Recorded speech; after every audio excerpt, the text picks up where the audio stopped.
Om Sri Hanumate Namah. Om Sri Hanumate Namah. Om Sri Hanumate Namah. Om Sri Hanumate Namah. Om Sri Hanumate Namah. Om Sri Hanumate Namah.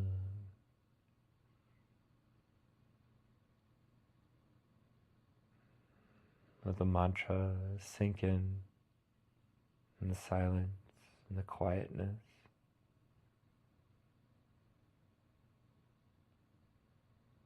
And we hear it reverberate or just rest inside of you.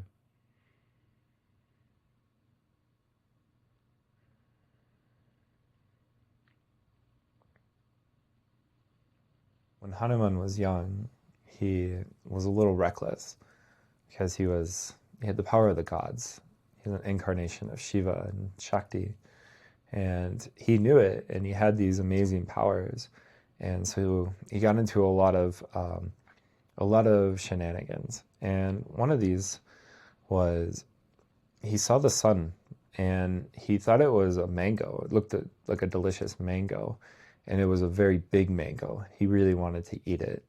And so he jumped into the sky, and he grabbed the mango, the sun, out of the sky.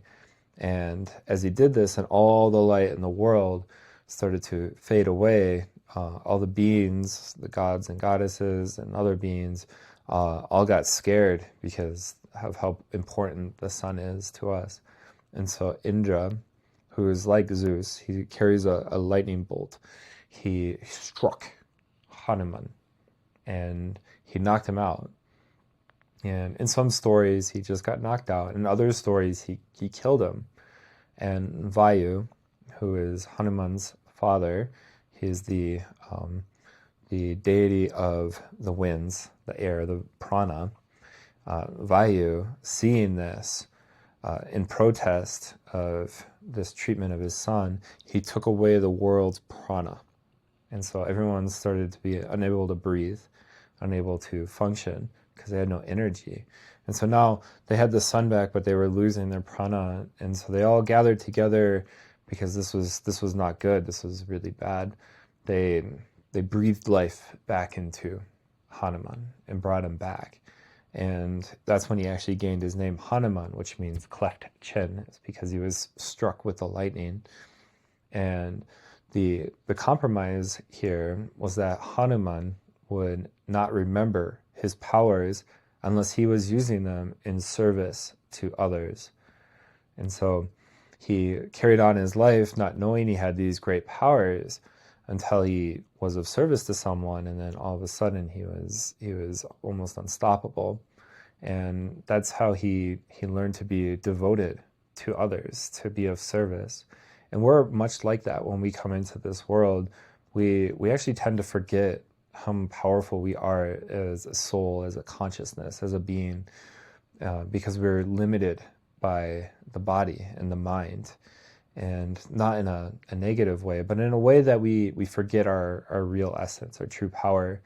And through our devotion, we see this, we learn this again. The issue with being devoted to worldly things is that it replaces our power. And we continue to forget, really, that we are very powerful inside. We have a lot of control. But when we look at the worldly things, they start to take control over us. So like, if you don't get that car that you really want, you feel bad about yourself. Or if you don't get that job, then you lose pride, you're ashamed. Or if you don't have enough money, you feel like you're suffering and struggling to get by, rather than having that faith that things are coming your way. Not that you're not going to do anything, but that you're going to put in the effort, just like Hanuman does. He always puts in the effort. He always goes out of his way to be of service wherever he is. Because if he sees someone in need of service, he is of service. And so we can learn from that. We'll close with the Gayatri, Hanuman Gayatri. Om Anjaneyaya Vinmahe Vayuputraya Dhimahi Tanno Hanuman Prachodayat. Om Shanti. Thanks for joining. Please consider liking and subscribing.